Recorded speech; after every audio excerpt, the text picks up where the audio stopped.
What's going on, everybody? So we're about to do a quick Week 8 recap. Where we're going to start off with the San Diego Chargers at the Denver Broncos. Listen, last week, for some reason, I liked the Chargers. They were missing a lot of their starters, on defense and things like that. The way the game started off, it just seemed like that, this guy Manning was picking up where he left off the week before, where he just, I don't know what you want to call what he did to that. What was that team he played the week before? Was it the 49ers? Yeah, where he just blew them out. Like, it was just really stupid. And he broke the record. He took away, Brett Favre's all-time TD record. It's not that San Diego isn't dangerous. I understand that they were missing some key players, but a couple of the commentators said that those are the same guys that started the last time they beat the last time they beat Denver. Listen, I don't know what it was, but they had opportunities in this game. Denver's defense played very, very well. That guy Von Miller, bro. You know what it is? What was he? Was he injured? I think he was injured last year. Yeah, he definitely was injured. But he's a major, major factor on that defense. And with DeMarcus Ware trying to figure out how to get his last life, Denver just looks really, really scary, bro. Like, San Diego's a team that I can see going to the playoffs and just beating the fuck out of people, and you're not really expecting it because they're not like a wild team. Like, even though we know that Gates is like having a nice little rebirth, Keenan Allen is playing well. Michael Floyd is he's still a stud. They're still not a team that people talk about, the Chargers, but they're very, very dangerous at the same time. And people have to be careful of that. You can't just have like a sleeping dog hanging out and thinking everything's gonna be okay. It's a very, very serious circumstance that could happen, bro. This is not a game right here, even though it is a game though. But all in all, the game was very, it wasn't boring at all. Like, it's certain games that you can watch, and like this being a singled out game on a Thursday night football, I love these type of games where I can just sit down and analyze what's going on. And Peyton Manning, look, man, the guy is playing like he's 4 years old, bro. Like, he's like mad young with no surgeries on his neck. I don't know what the hell's going on, but his offensive line, the man very, very rarely gets touched. And like I said, defensively, they're playing decent enough to go back to the Super Bowl and beat whoever comes out of the NFC. That's the way they're playing right now. Last year when the Seattle Seahawks came in and they had sex toys, I don't think that would happen again to them. I don't know I can't really describe what exactly happened in the past Super Bowl. All I can do is tell you that the way that they're playing right now will be sufficient enough to win the Super Bowl. Just by their consistency. As for, there's not a lot of teams that you could say week to week, you know what, they're going to go out there and do that. At this point right now, for me, I only can see Denver where it's like, all right, they're probably going to beat the fuck out that team. That's the only team right now that I can see with some type of consistency where they're going to win. Out of every one of them, in my opinion. So the game was very good, and, the Chargers fans shouldn't be down on themselves. I just don't. Phillip Rivers, he's a very exciting football player because he throws the ball like he's chucking corn or something. I don't know what the fuck he's doing, but he finds a way to get the ball in there, and he has the potential to make plays. And they have a lot of offensive weapons, but defensively, this game, and you can't really. It's really, really tough because Peyton Manning threw some darts like right into coverage and all kinds of shit. Like, I don't know how you plan for that. That's the issue that I have. I don't really know how you plan for that type of stuff, because when you're playing an elite quarterback, it's very, very difficult to analyze and to, whatever kind of schemes you're trying to run. That's why I'm so amazed that back in the day when he was with the Colts, that, Bill Belichick and them boys were able to like really fool him and do the shit they was doing with him, but they had a much better defense. Possible Hall of Famers and Rodney Harrison and them boys that really just went out there and They just did what they had to do against them. But I really do think that the Denver Broncos could, win the Super Bowl very easily this year. Barring any substantial injuries. Hopefully Von Miller can stay healthy and we can see what really could happen. But he's a very huge addition to that defense, like being healthy now, and DeMarcus Ware on the other side. When you're getting rushed like that from both sides, it's not much you can do, bro. Definitely not. So as far as what I took from the game, yo, bro, listen. Peyton Manning is there. Yo, bro, Peyton Manning is ready to. I guess to redeem himself. You know, this is sort of like a redemption season, because if he doesn't win it this year, I don't know if he'll come back next year. And if he does win the Super Bowl this year, I think he retires and goes off into the sunset like John Wayne, in my opinion. The next game was Detroit at Atlanta. This was a very early morning game, bro. And I'm not gonna lie to you, bro, I wasn't getting up to watch this shit. I think it was like 9 a.m. Eastern Standard Time this game came on. But I will tell you this, though. Based on the highlights that I watched, I don't know how the F Detroit won this game. I can't, and this guy prayed to making, you know, fucking last-second field goals. It wasn't a lot to brag about. You know, the injuries that Detroit has made it very, very difficult for them to get anything established. Atlanta, I've told you guys, I've been done with Atlanta. You know, Mike Smith and all them boys. You know, Matty Dry, because he ain't Matty Ice, or Matty Dry Ice. I don't know what he is, but that dude is a bum to me. He's always been like that. Even when they played well, I knew he didn't have what it took to, you know, exceed expectations. But that's just my opinion with that as well. But Detroit, if they're able to win like this, you know, Calvin Johnson being banged up, and you know, you get him healthy. Detroit is a team that they'll just come out. They remind me a lot of the Minnesota Vikings back in the day with Culpepper and Randy Moss.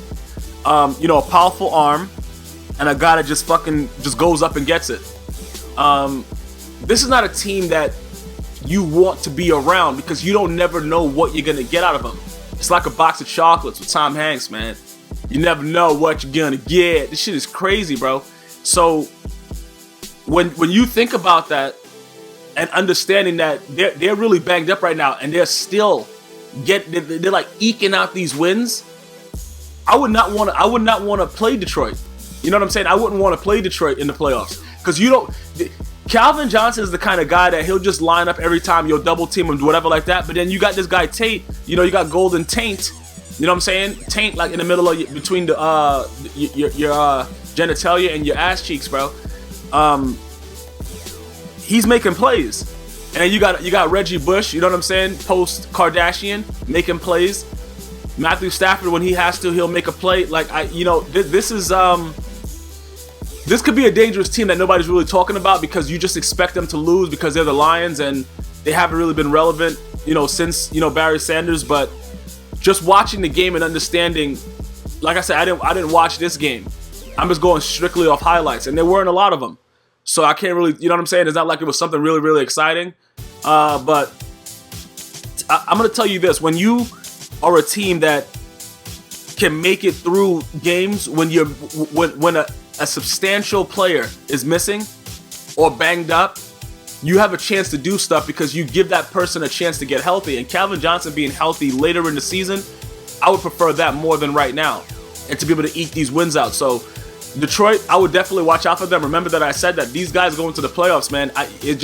Anything can happen. We know how any given Sunday goes, and you got to remember, this man demands a double team, sometimes a triple team, and adding an addition like, you know what I'm saying, a Tate, Reggie Bush, these guys, like, you can make plays, and that's all I'm saying. As far as Atlanta, we all know they're not making the playoffs. They'll be home watching the playoffs, you know what I'm saying, with the fans. So we're not going to really indulge in this.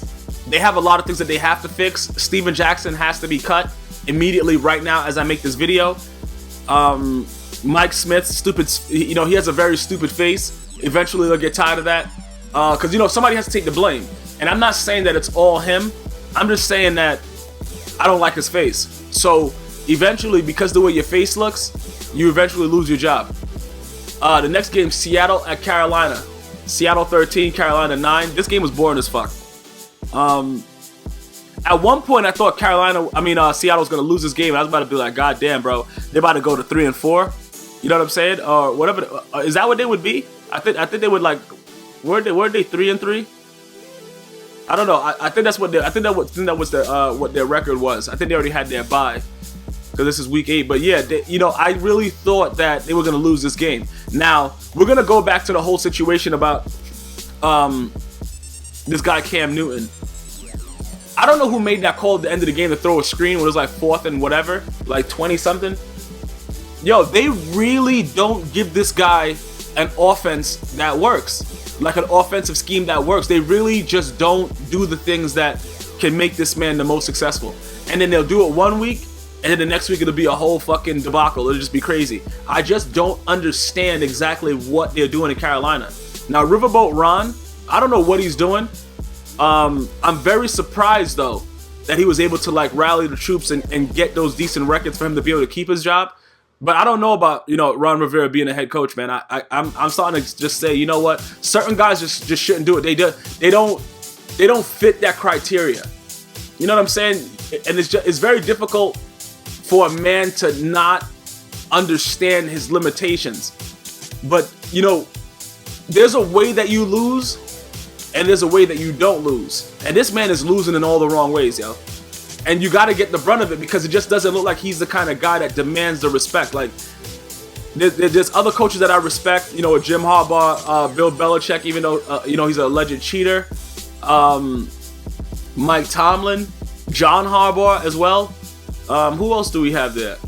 Andy Reid looks like he has way too many cheesesteaks. Rex Ryan, I don't know what the fuck he's doing in the league. Lovie Smith is a joke. Mike Zimmer's new. We're just gonna go, and then I'll get to Chip Kelly in a second. But like I said, with him, with his whole new offensive scheme, and then when you got it on a 4th and 1, and then you scared to go for it, like, bro, listen, man, it don't matter. Like, certain coaches, I just don't feel that they have what it takes to be that guy. You know what I'm saying? You're the head coach. You're the guy that has to make the very difficult decisions and live with it. And some guys just don't look the part. And in my opinion, Riverboat Ron doesn't look the part. Pete Carroll, how can I forget him? I love Pete Carroll. But at the end of the game, when this guy Russell Wilson makes a throw to the tight end and they win the game. Listen, I knew that Carolina was going to lose the game. I just didn't know how they were going to lose the game. Because when you give Seattle the ball, you know, that late in the game, I'm going to expect Russell Wilson to make a play. And these things have to happen. And winning these kind of close games can be what turns around a team that's struggling. Because, you know, you just have to, you're fighting, you gnaw, you know what I'm saying? You're scratching at the walls and then you come through. These kind of things can have a serious impact on what's to come. So I would definitely look out for Seattle turning it back around and getting everything back underway and starting to, you know, come out with sex toys again. As far as Carolina goes, man, I just don't know. You play a very hard defensive game, and then at the end of the game, you try to rely on Cam Newton, who seems like he can't throw the ball 4 yards when it comes down to it. Like, the pressure is that difficult. I don't know. He made some very bad throws, but that's Cam Newton. You're gonna get that with Cam Newton. That he's not gonna come out there and be fucking, you know, Joe Montana. He's gonna be Cam Newton. You got to make him be what he is. He's a runner. He's a read option quarterback. He's a guy that you got to line up in a specific formation. He has a big arm, but he makes a lot of mistakes, and he throws the ball like a reckless abandon. You're not going to win games with him thinking he's a prototypical quarterback. You're not going to do it, but until somebody realizes that, he's going to keep losing. And it's as simple as that. And nothing really, you know, it's not that the guy is a bad quarterback, but he's not a quarterback of the norm. You know what I'm saying? This is not a guy that lines up like Tom Brady, Peyton Manning, just throws it. They're trying to make him like that, but that's not what he is. If they didn't have those read options and things like that for Russell Wilson wouldn't have won the Super Bowl. But Pete Carroll is an intelligent guy, and he knows what he's working with, and he makes his offensive coordinator provide such an offense like that. That's why they're successful for the most part. Carolina, they want these guys, you know, they want guys stepping in the pocket. Oh, don't run so much. Like, shut up, bro. That's what they do, you douchebags. That's what makes them successful. You can't tell a prostitute not to give the pussy up. That's what makes her successful. You know what I'm saying? You can't tell a stripper to keep her clothes on. It doesn't work. But until they do that, he's going to continue to lose. And like I said, I completely blame Riverboat Ron because he's the head coach. You have to make that adjustment. You have to do what's needed to make the change for your football team. That's it. The next game, Baltimore at Cincinnati. Cincinnati 27, Baltimore 24. This game right here, okay, you guys may debate that whole Steve Smith thing, whether it was pass interference, offensive pass interference or not. He did grab that man's jersey. Was it a flop? You know what I'm saying? I hear guys saying that Steve Smith is so strong he could lift the house up with his bare hands. Listen, bro, I don't give a fuck how strong he is. I don't think that he pushed the guy down like that. I think it was a flop. It was a very interesting play and interesting call at the time of the game, but I do think that he went against the rules of, it was a justified call, in my opinion. I saw it happen. It was a justified call. Just looking at it, whatever You're not allowed to reach your arm out and do anything to push the guy away like that. And he visibly did it. So that's the call. Whether it was enough to drop the guy on the ground and for him to call his mom and to start needing some milk and cookies from his grandmother, all that stuff, I don't know about. But he did go against the rules, and the rules are there for a certain reason. The rules are there for that specific reason. So I do agree that something was supposed to be called with the way that Steve Smith did what he did. And you could actually see it in real time. It's not like you had to slow it down to see it. You could see it in real time. Steve Smith blatantly did what he had to do to try to, come up with a big play for his team. So it's not anything that is out of the ordinary for them to make an offensive pass interference call, which is definitely changing the NFL. Because I can't remember back in the day where Randy Moss used to push motherfuckers to the ground and step on their helmet and then catch it, and there was no call. So I guess the league is changing and is making it a little bit more fair for the cornerbacks. But in these kind of situations, jump balls, I don't know. It's very difficult. Would I have called it as a ref? Probably not. You know what I'm saying? Get your weight up, cornerback, you bitch. You know what I'm saying, bro? So I'm getting thrown to the ground like a little pump bitch. But there was a call there to be made. Very interesting, though, that Cincinnati won this game because Andy Dalton was trying to give the game away to Baltimore. I'm not sold on him or Marvin Lewis. Definitely a very good game to get them out of the slump. As far as Baltimore goes, I really like what Baltimore is doing, and they're a team that nobody's talking about that could probably shock somebody in the AFC in the playoffs. If they're able to make it, they look like a team that can come out and cause a lot of chaos because they have offensive weapons that can make it happen. And whenever their defense steps up to play, it's a pretty big deal. But as far as the game goes, for the most part, like I said, I really don't. I just can't deal with Andy Dalton and his red head, and it's just annoying. And he does whatever he has to do to throw a pick. AJ Green is a bitch. This guy has a fucking toe injury. He's on my fantasy team. He's fucking me over. I can't get rid of him. It's just a lot of things that's happening with this guy, man. AJ Green, and then he's saying the team is shitty, but I don't know what's happening. The bottom line is this: Cincinnati tried to give this game away to Baltimore, and Baltimore didn't take it. That call was the whole game. So everything that happened in the game, this and that, a couple touchdowns thrown, whatever, that call with Steve Smith Sr. was the biggest part of the game. And like I said, do I think he's strong enough to throw that man to the ground like that on that play? No, I don't. Did he do something that warranted pass interference offensively? Yes, he did. Marvin Smith? Is that his name? Is that his name, Marvin Smith? Yeah, I think he should be fired, bro. Alright, next game, Miami at Jacksonville. Miami 27, Jacksonville 13. This is what was expected. Miami's been on a high. They got to go in there and crush, they got to crush a shitty team. That's what they did. Jacksonville got that one lucky touchdown. But other than that, with the field goals and everything like that, Miami played a solid game. I think Brent Grimes had a pick for 6 in this game. Miami, can I even say that Miami would give anybody a problem in the playoffs? I don't know. It depends on who they played in the AFC if they make the playoffs. Could they cause noise? They're not a Super Bowl team, no. Are they doing what they're supposed to be doing? Yeah, they're beating shitty teams. So you can't knock them. A win is a win. Even against a shitty opponent, they're all in the NFL. So, playing this game is still tough. They went out there, they did what they had to do. But at the same time, I don't know what I can see for them. You know what I'm saying? I don't know what I see for them in the near future.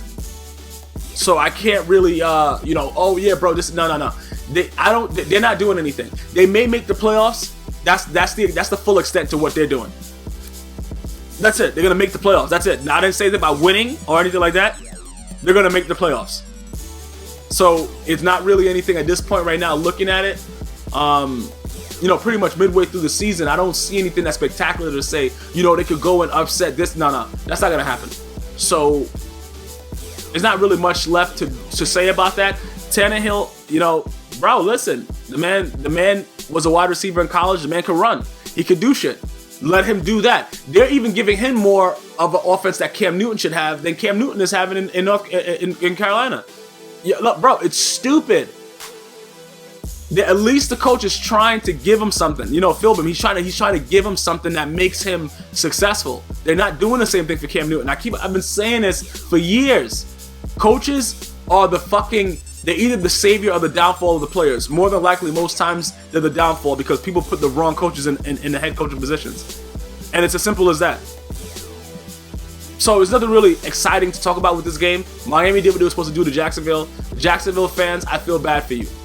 Next game, St. Louis at Kansas City. Kansas City 34, St. Louis 7. Bro, it was a routing. Andy Reid had a whole tray of fucking cheesesteaks, and he just sat on the sideline and watched his team ass rape the Rams. Pretty simple. The Rams got a lucky win against Seattle. They went out and they showed who they really were. You know what I'm saying? They got fucked up. Jeff Fisher is a clown. I just can't understand how these guys keep their jobs, bro. Like, you're not doing anything, and you're getting other jobs based on a losing career. You know, you may have won regular season games, but you haven't done anything else. Like, winning a regular season game should not be why coaches are hired. You're hired to win it all. So if you don't have that instinct, if you don't have that kind of career where you at least did it once, bro, I'm not saying to go there every year. That's not what I'm saying. I'm not trying to say be a Jim Harbaugh, just keep on going to the conference championship and then going to the Super Bowl. You know, I'm not saying that. I'm saying to show that you've been there. You know what I'm saying? Jeff Fisher went to the Super Bowl. He got his ass whipped by the Rams. Okay, great. That was whatever. He never did anything else.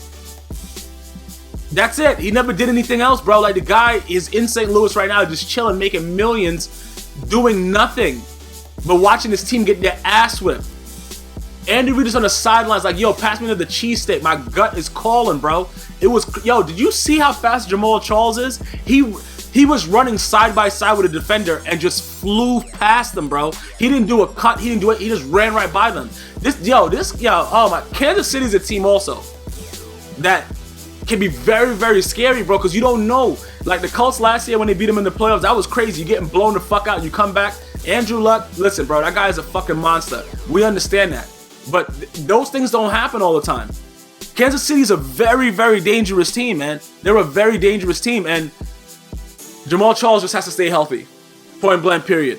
As far as St. Louis goes, there's nothing to talk about. They've been all fucked up. They got to cut Sam Bradford. They cannot bring him back. The man is, prone to injury. They have to start their season off with someone else. It cannot happen anymore. That's the reason behind. When you build throughout all training camp on a guy that you think is going to be there, and then he just goes away like, yo, bro, overnight, it doesn't work. And they have to start planning logically for the future. Sam Bradford gets injured if you touch him on his elbow, bro. You know what I'm saying? If you say what's up to him and give him too hard of a dap, his arm falls off. You can't build a franchise like that. I'm sorry, bro.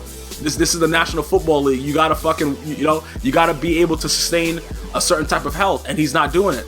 And it's unfortunate for the Rams fans, but it is what it is.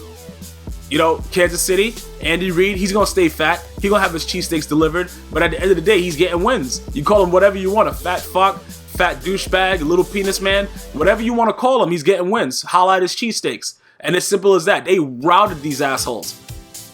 That's it. Chicago at New England. New England 51, Chicago 23. First of all, I want to say thank you to Tom Brady because I had Gronk in the fantasy, and you definitely made my day. Then I want to say to Jay Cutler, you should leave and return all your money to the Chicago Bears. You are a bum, sir. Yo, listen, bro, you are a bum, sir. Yo, bro, sir, because you know what I'm saying, when you use a sir in it, he has to at least see that I was respectable by calling him a bum. This guy, yo, man. Did you see that sack where they just all gang raped him, bro? Like, this guy is a fucking, I don't know what's going on, man. But we're going to just talk about the positive things. Alshon Jeffrey has the potential to be a very, very, very, very spectacular wide receiver in this game. But like I said before last week, while Jay Cutler is quarterback, you got a lot to be concerned with. An extreme amount. You have a lot to be concerned with because this man is not the answer for the job. You should have kept Kyle Orton and just let him play it out because you see what that man is doing in Buffalo, and it would have been a much different team in Chicago. But instead, you want to go with Jay Cutler, who's going to throw the fucking ball to the other team more than he does to his own receivers, and you think it's cool. Whatever, bro. Sometimes you got to understand that you got to go with the logical choice. As a coach, you have to go with the logical choice. Yeah, you're paying this guy all this money, but you can figure out a way to get rid of a guy if another guy is stepping up and doing what he's supposed to do. You know what I'm saying? You don't always have to go with the norm, and that's what the issue is. Because Kyle Orton, I'm telling you right now, the Bears wouldn't be losing like they're losing right now. You saw what he did when he was in and Cutler was out. And instead of just going like, you know what I'm saying, bro? Let's do it with this guy is hot. Let's keep him. You know, worst case scenario, try to do a trade for Jay Cutler. You know, probably could trade him to a Canadian team because he's garbage as fuck. And you work it out. No, you got rid of him. All right, the rest is history. And so is the Bears season. New England? Yo, listen, Tom Brady was just out there. Yo, bro, it's like, you know, playing any type of, you know, playing like baseball against kids. Or playing any kind of sports against like infants, bro. Like, he was just out there doing whatever. The defense played no D. Their O was just horrible. You know, most of the touchdowns, you know, the touchdowns came in garbage time. The Patriots fucking beat the shit out of them, man. Listen, let's not beat around the bush. Yo, Jay Cutler's a fucking bum. Let's just stop it, bro. Let's just stop it. Kyle Orton should have stayed and did what he had to do there. Instead, like I said, thank you, Tom Brady. You hooked me up with, Gronkowski. And did you see that grown man stiff arm Gronk did? Like, bro, how do you go home and lay down with your wife when another man punched you in the face and then scored? Like, bro, like this, it was just a complete routing and embarrassment. The Bears are horrible right now. Matt Forte is a stud, you know what I'm saying? But the quarterback position is what's causing a lot of problems. And let's just be honest, the defense is trash as well. You don't get routed like this and the defense is not blamed. But at the same time, Cutler can't be giving them the ball. That doesn't help either. All in all, I want to thank Tom Brady. You came through for a little daddy like me and you hooked me up. The Bears, Jay Cutler sucks. Buffalo at the New York Jets. Buffalo 43, the New York Jets 23. All right, before I get into this, Rex Ryan is going to give Michael Vick a chance to start this week. Why wouldn't you, bro? Why wouldn't you do that? Because your season's over anyway, Rex, and you should be fired right now as I'm doing this video, but more than likely you won't be. But let's just get into the game here. With Geno Smith threw 3 consecutive interceptions, Michael Vick had like 19 fumbles and interceptions. Like, the Jets team needs to like gather themselves up and just go into the middle of the ocean and sink on the ship. These guys are horrible and they're destroying New York football. They suck. And it's nothing really, you know what I'm saying? Like, it's nothing. I just can't believe. And then now, you know, like I said, I stopped dealing with Michael Vick after he said he wasn't really prepared or whatever like that. Now he's getting a full start. So let's see what he does. Because if he goes out there and he just shits all over the place, they have to cut him. His career is over. In my opinion, they should have started the season with Vic, because, you know, it's very, very tough to go like, you know what, bro? You know, you make him the supporting cast guy. Then you ask him to come in when Geno Smith is playing like shit, which is always. Then it's like a half a game. He doesn't have a real feel. Rex Ryan is a horrible coach. Head coach. Defensive, maybe he's better. I don't know. Never really liked him when he was in Baltimore or wherever the fuck he was as a coordinator. I don't think he has what it takes. He's a hype guy that doesn't produce results. And that's pretty much it. The Jets are fucking garbage right now. Will it change because you start Michael Vick? No, it won't. They're going to still lose, bro. I don't know why. Oh, yeah, bro. If you did it at the beginning of the season, it would have been more logical because we would have saw that Michael Vick was shitty. We could have cut him already and moved on. Geno Smith is not going to be the face of any franchise. He should be cut. You guys made mistakes. You drafted the wrong guy. Move on. Stop making your mistake linger. At the end of the season, if Geno Smith comes back, which I know they will, bring him back because the Jets are the fucking dumbest franchise in the world, you deserve what comes of that. He's not a guy that's going to lead your team to victory. Do you see his face? Burnt raccoons do not do positive things, bro. It ain't Kyle Orton dotting you dumb motherfuckers up, man. Like, listen. Sammy Watkins, bro. Yo, he was worth that trade up in the draft, man. Other than that premature celebration, bro, he had a very spectacular game. Kyle Orton is on point. EJ Manuel should also be cut or traded because he's not needed. And they signed Kyle Orton to a 2-year deal. I would keep him for the 2 years, get somebody else. Because, you know, as far as what I think about EJ Manuel, he's injury prone. He doesn't have what it takes. He needs to go. That's it. Bro, it doesn't matter about black, white, whatever it is. You don't produce, you need to go because you're wasting my time. That's what you're doing. You're wasting my time and money, and you need to go somewhere else and be shitty. Don't be shitty on my bench. Go be shitty someplace else. That's all I'm saying. You're looking at fucking Geno Smith's face, and you're like, what the fuck? Like, oh, bro, you know, he just looks like you just want to slap him across his face. And then he's sitting on the sideline in full uniform, like there's a chance that he'll come back in. Even if Michael Vick got injured, if Rex Ryan puts Geno Smith back in the game, he should have been fired right on the goddamn sideline. I'll put a fucking cheerleader in before I put Geno Smith in. That guy's a fucking bum. Point blank, period. That is it. Congratulations to Buffalo, though. That was a hell of a win. Minnesota at Tampa Bay. Minnesota 19, Tampa Bay 13. Final in OT. Did you see that throw that Bridgewater made, bro? He's getting fucked up. You know what I'm saying, bro? And got it to fucking Greg Jennings. Did you see that throw, bro? That boy, listen, man.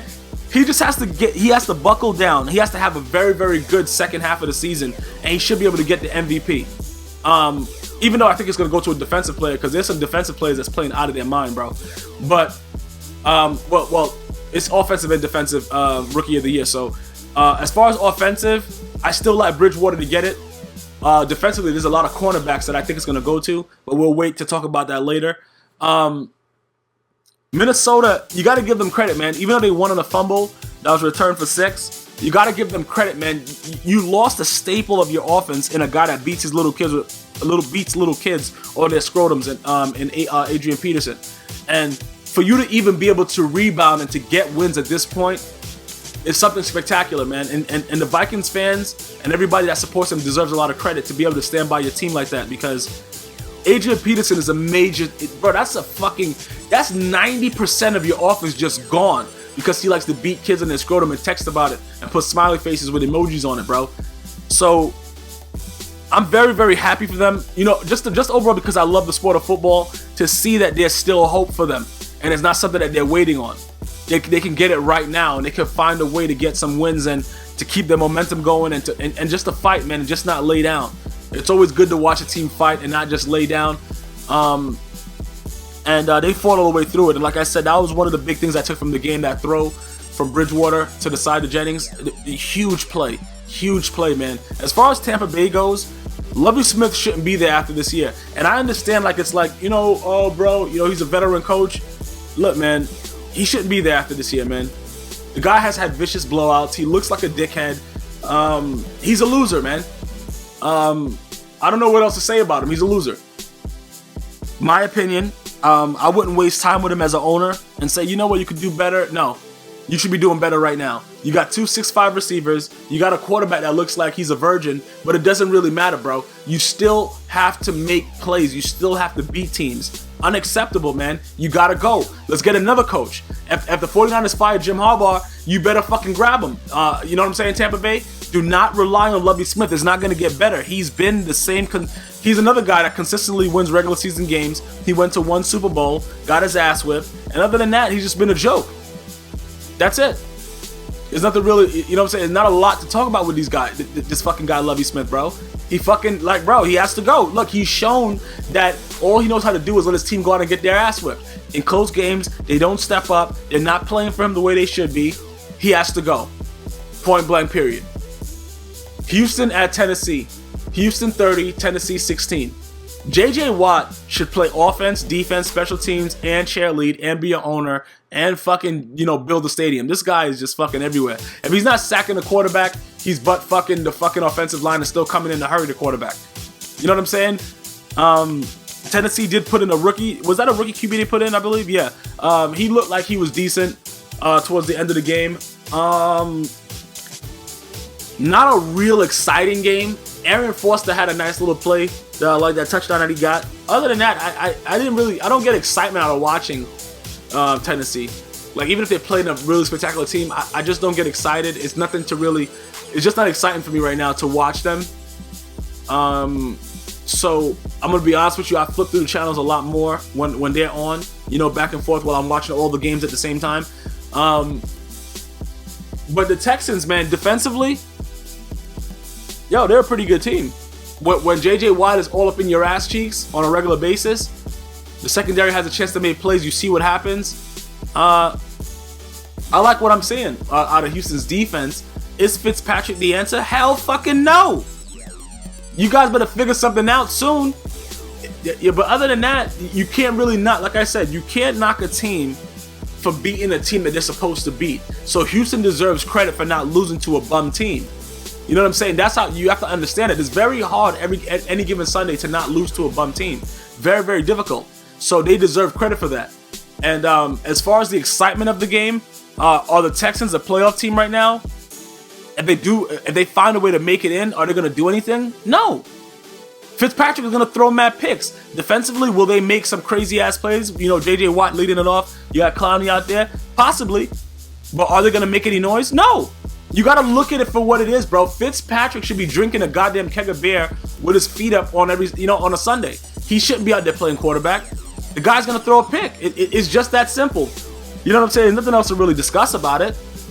But like I said, it's very, very good for you to go out and do what you're supposed to do. Go out there and get those W's. That's what it's all about. And that's what they did. And Houston deserves credit for doing that. Philadelphia, Arizona. Philadelphia 20, Arizona 24. Listen, Chip Kelly, if you're going to be the most explosive offense, you got to go for it on 4th and 1. You know what I'm saying? You can't be I'm the next gen, I'm the next guy. No, bro, you're not. Bro, you can't do it like that. You, as the head coach, by being a pussy and taking a field goal, you cost your team that game. And I know people will say, oh, if you didn't take the field goal, it's your fault. No, not with the way the offensive line was moving. You know what the difference between you and a veteran coach like Bill Belichick is? Bill Belichick would have went for it and don't give a fucking deal with the media afterwards. You got to grow some balls. You got to go and you got to gash that. The offensive line was gashing that damn team. They were winded. It was time to go. You didn't go. You got the L in your fucking foul. That's it. You got to be ready to go. If you're going to say that you can put up all these points, oh yeah, bro, every play 5, you want them to play every 2.6 seconds, bro, go for it on 4th down and stop being a pussy. That's the bottom line. The Cardinals, does Fitzgerald still have it? He was able to burn 2 guys. Okay, yo, bro, good shit. Do I think Carson Palmer's the answer? No, I don't. Again, yo, bro, listen, you're going to get what's coming to you when it goes to the playoffs, Arizona. Carson Palmer's not winning you big games. That defense right now, the way they're playing, they're decent enough to hold up against any offense. Denver Broncos, I don't know about that. They go to, if Arizona's able to make that kind of run. But at the same time, their defense is playing out of their mind. You know what I'm saying? They're playing out of their mind. I just don't like Carson Palmer at quarterback.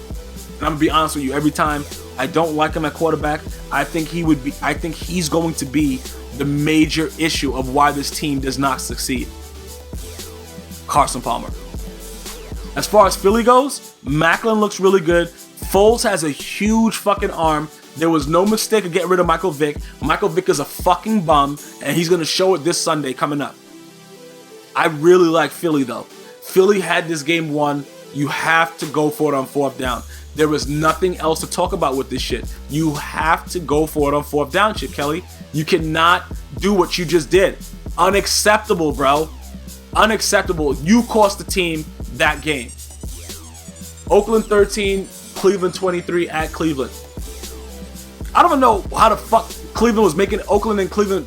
You were making this a game. It was like 9-6, like bullshit was going on. Then Hoyer finally stepped up when it started to look really, really bad. Cleveland, they concern me. They really concern me. And the reason behind why they concern me is because they're not showing any loyalty to either quarterback. Because you can't say, oh yeah, I was thinking about putting Manziel in, or you can't start talking about putting Manziel in just because Hoyer is having a somewhat bad game. If you're going with somebody, you have to go with them all the way. And this is the reason behind why players just say fuck it and coaches get fired. Because you can't be a wishy-washy guy. And that's pretty much what's happening. Every time it looks good, oh, Hoyer this, Hoyer that, it looks a little bit bad. Oh, I was thinking about Manziel. No, bro. This guy, the Browns, I don't know. All I'm going to tell you is this. The Browns will they make the playoffs? I don't think they'll make the playoffs. I really don't think they're going to make the playoffs. I just don't think that. The Oakland Raiders, they've been fucked since, we don't know when, probably since Rich Gannon days. You hire Dennis Allen and you fire Dennis Allen and you put Sparano, the worst coach, next to Rex Ryan in the National Football League as an interim coach. You're making all the wrong decisions, Raiders. All the wrong decisions. And like I said, some of the most loyal and exciting fans, bro, and dedicated. And this is what you do.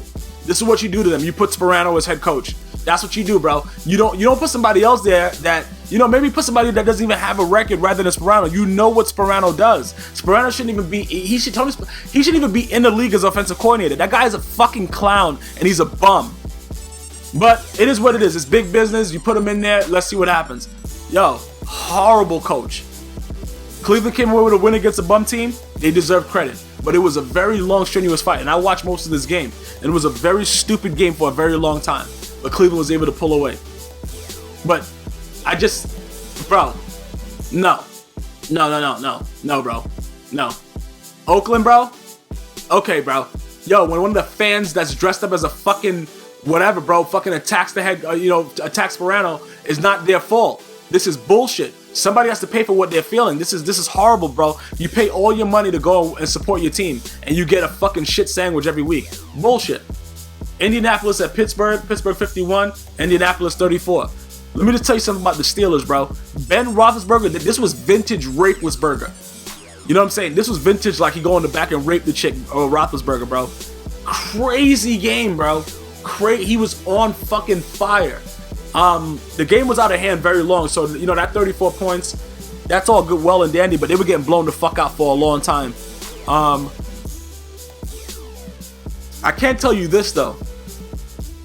Will Big Ben do this again for this whole season? No, he won't. It was just that, you know, that Bumblebee outfit is stupid as fuck. But they you know, yo, bro, it probably brings them luck, bro. I don't believe in luck, but something was happening. Either the uniforms are so ugly that the teams can't play against them. I don't know. But Ben Roethlisberger fucked the Colts, bro. He fucked them single-handedly, bro. The whole team. He was like doop to like 5 Cialis and went in. Dude was fucking for the whole game. Andrew Luck still look good, bro. That's what, you know, I can't. Yo, this kid is going to be a stud in this league, man. Andrew Luck's going to be a real stud in this league. No matter what's going on, the man plays like he always has a chance, even when you're getting blown the fuck out. That's a huge type of trait to have in such a young quarterback.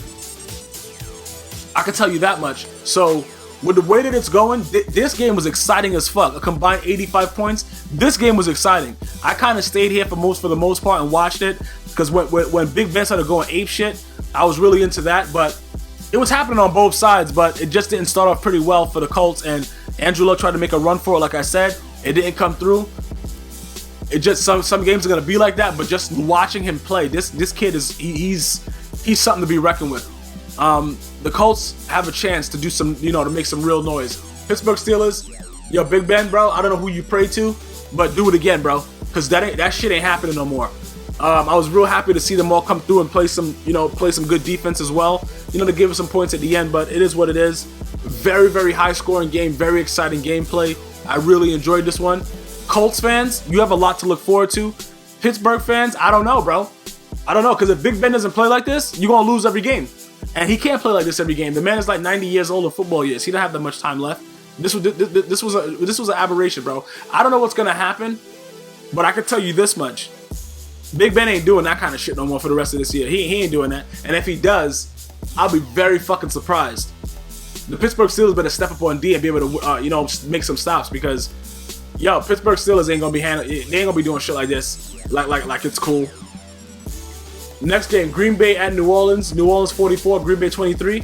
Aaron Rodgers, bro, listen, relax, R-E-L-A-X. Relax and take it up the ass, Green Bay Packer fans. That's pretty much what you're trying to tell them in this game, bro. Because you just came out there, you pulled your hamstring, there's all kinds of bullshit. You know, you walking around like you're hurt. Bro, I know that ball got tipped, that was a pick. But bro, you're my quarterback in fantasy, and I fucking hate you. But other than that, the New Orleans, what is that? The New Orleans Saints? That was big time shit, man. Get back on track by beating the fuck out of Green Bay. I didn't see that coming. I took Green Bay to win this game. So, very, very exciting game to watch. Rob Ryan was mad happy about a lot of shit that was going on, but I don't know how much longer he's going to be in New Orleans, because that defense sometimes just looks really, really bad. But other than that, New Orleans getting back on track, man, that was big time shit right there, bro. Because I got Drew Brees in my other fantasy league and Jimmy Graham, but I sat Jimmy Graham for some reason, and I got my ass whipped. Yo, bro, it is what it is. It's going to happen. But this is not a game that you should take a lot from, because I don't really know about Aaron Rodgers' health during this game after he made that run and he was holding his hamstring, and then you could watch him in the second half. Like, it just wasn't the same. So I can't really take much from the game other than New Orleans finally got a win, and in their division, I think that nobody has a winning record, so they're pretty much all set right now with having a shot at the division title. And they're also a team, you know, with Brandon Cooks, Colston, Graham, they're also a very dangerous team that you really got to watch as well. So I wouldn't take too much from this for either side. They got the win, New Orleans, that's fine. But Green Bay, you know, we have to watch Aaron Rodgers and how he's moving around and just really make sure that he's okay. And if he's healthy, Green Bay can definitely handle some business. That's all I'm saying. You know what I'm saying? Yo, congrats to New Orleans, but at the same time, let's be focused and understand that I don't think Aaron Rodgers was the same after that play early when he looked like he pulled his hamstring. You know, like, well, you know, he just strained it or something. That's just my opinion. So, congrats again to New Orleans. You know, the division is up for grabs. You'll probably end up taking it anyway. We'll see what that comes up. We'll see what you make out of that. And finally, the Monday Night Football game, Washington at Dallas. I knew Dallas was going to lose this game because Dallas always lose to bum opponents. But the biggest thing about this game, I'm just going to go right to the end. When Tony Romo went out of the game and Brandon Weeden came in and he was hot and doing what he had to do, it doesn't matter what a player asks to do. And I understand that you have to go with your starter if healthy, but it's Tony Romo. I'm going to say that again. It's Tony Romo. You do not put him back in the game. You just let him play it out and you see how it works, because you can always have the excuse, I don't know about you coming back, you know, with that sore back, which is a very serious injury, and most quarterbacks or athletes in the NFL don't usually come back from it. That's all Jason Garrett had to say. But he's a bitch, and the owner came down to talk to him, Mr. Jerry Cocaine Jones, and told him to let him back in the game because he wants to be in there, and you just go ahead and did it. That's why Bill Parcells didn't last in Dallas, because he's not listening to this clown-ass motherfucker Jerry Jones. You got to go with what's happening. If you leave Brandon Weeden in the game, Dallas wins this game. Without a doubt, Dallas wins this game. I have all the faith in Brandon Weeden, even though I know the man threw picks. The man was on fire, and sometimes when you're in that zone, you just play through it like that. But Jason Garrett was Jason Garrett. And you listen to the owner. That's why he's there with his blonde hairdo. That's why he's there, because he's a puppet. And that's what Jerry Jones wants. Jerry Jones wants to really be able to control the team as the coach and the owner. And he has to put somebody in there which allows him to do such. Most guys wouldn't coach for Jerry Jones because Jerry Jones is way too involved. Why is he the guy giving updates or injuries? Why is he doing that? You're the owner. Go sit down in your office and shut up. But Colt McCoy deserves a lot of credit for this win. That QB draw was some major shit when he just gave his whole body up and dove in there like a goddamn torpedo. RG3 I don't really care about, but I was saying this before. When Kirk Cousins was having those bad games and playing like Geno Smith, Colt McCoy should have been in a long, he should have been in for Cousins a longer, way before this. It would have probably given them more of a chance to win because the team looked like they responded a lot better around Colt McCoy. And I was very happy to see him come out with the win in overtime. But the Cowboys, like I said, I expected them to lose this game. Regardless if Tony Romo stayed in or he didn't. They don't beat bum teams too often. They just don't.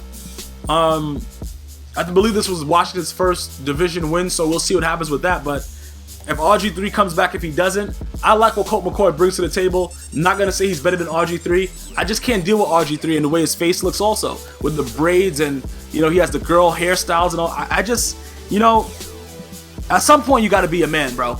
You got to grow up here. And, listen, bro, you're going to have dreadlocks. That's a little bit more masculine. When you have like braids and then you put weave in it and you're just looking like a clown-ass bitch, I can't do it, man. I can't deal with it. You know what I'm saying? I'm not going to deal with it. It's just not going to happen. The one thing I will say, though, is that DeMarco Murray is a fucking monster. And he will probably be the highest paid running back next year when his contract is up. And as long as he can stay healthy and stop fumbling the fucking ball, wow. Wow, does he have a chance to be unbelievable this season. Tony Romo, though, he probably will start this Sunday, and I don't have a problem with that.